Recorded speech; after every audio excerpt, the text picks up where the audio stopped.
আল্লাহু আকবার। আজ ৩১ ডিসেম্বর ২০২৫ মানিক মিয়া এভিনিউয়ে বিএনপির চেয়ারপারসন ও সাবেক প্রধানমন্ত্রী বেগম খালেদা জিয়ার জানাজা সম্পন্ন হয়।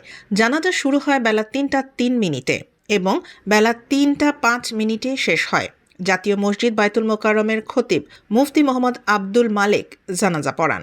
আসসালামু আলাইকুম ওয়া রাহমাতুল্লাহ। আসসালামু আলাইকুম ওয়া রাহমাতুল্লাহ।